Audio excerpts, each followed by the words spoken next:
Watching Catalonia and Spain feels like watching a Pedro Almodovar movie where all the characters start to act freakily.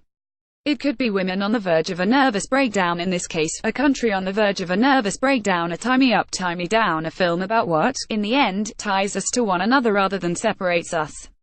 Don't get me wrong, Catalonia is a serious matter. But it is also hard not to see the hysteria, the hyperbole, the manipulation. Emotions sweep away reason, radical gestures lead to more radical gestures, passion drenches everything, the picture becomes one great confusing swirl. Can anyone still get a grip? To sum up the current situation, we now have full-on confrontation. Not armed confrontation but political, legal, and cultural. And with large street pressure involved. The Spanish cabinet is due to meet on Saturday after the Prime Minister, Mariano Rajoy, indicated he wanted to trigger Article 155 of the Constitution, which allows the imposition of direct rule. Catalonia's regional institutions could be disempowered. In response, the Catalan leader, Carles Puigdemont, has threatened to press ahead with a declaration of independence currently suspended, although the region's parliament hasn't yet formally voted on it. A pro-independence demonstration will be held on Saturday. This comes just 1 week after an opposing, pro-Spanish unity demonstration, organized in both Barcelona and Madrid. There will probably be more of this back and forth. The film is not over.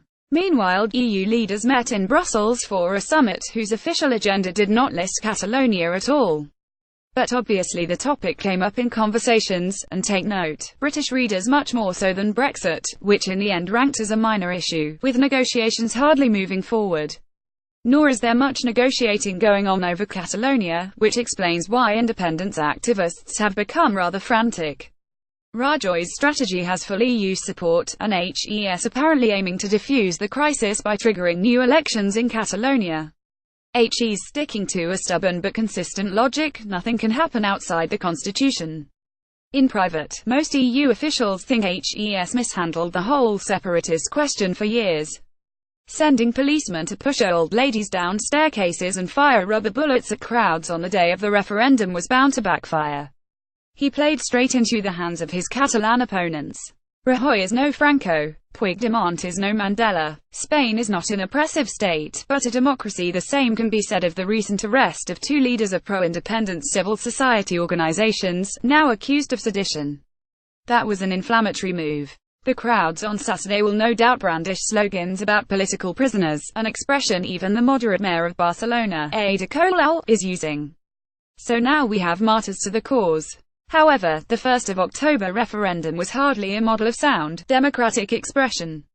Only a minority of Catalans took part. Turnout was 43%, and its organization ran counter to Catalonia's own legislation.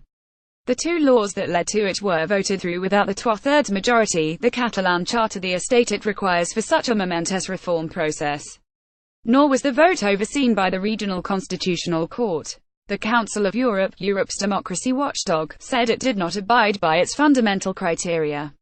Reporters Without Borders, an organization that scrutinizes freedom of the press, denounced the harassment and intimidation, sometimes physical, of reporters who did not toe the pro-independence line.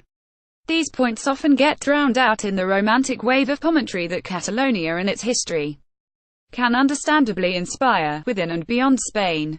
Catalan radicals have taken to social media to try to raise support across Europe, using English-language videos.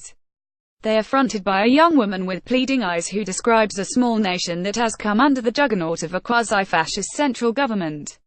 She says all Catalan values are under attack right now. She says the Catalans on the 1st of October did just like the Scottish not long ago. Help Catalonia, save Europe, is the message. Propaganda thrives in a crisis. The script of this film is one that leads to 2 separate nationalisms heading for a monumental showdown. No matter what colors you may want to drape it in, nationalism can hardly be good for anyone in Europe, especially now. Rajoy is no Franco. Puigdemont is no Mandela. Spain is not an oppressive state but a democracy. The Scots voted in a law-abiding process that had been agreed with London, not in a sequence of events specially designed to produce rupture. Support for Catalan independence may now skyrocket, centered on a narrative of victimhood and in an atmosphere that's become unhinged. Which brings us, in a way, back to Almodovar. Born in 1949 in a poor family, he became the best chronicler of Spain's transformation as it freed itself from the Franco era with, by the way, Catalonia's autonomy and economic success as a showcase for the whole country. Almodóvar's work reflected the festive, frenetic spirit of the nation liberated from the past, from its suffering and its entrenched rigidities. In some of Almodóvar's wild, dark comedies, the scenario reaches a point where the viewer thinks only folly is left. But then something happens, a realization, a cathartic moment of understanding and, yes, love. Self-destruction is averted, feuds end, there is reconciliation. May the dizziness around Catalonia be like an Almodóvar movie. Natalie Nougayrède is a Guardian columnist.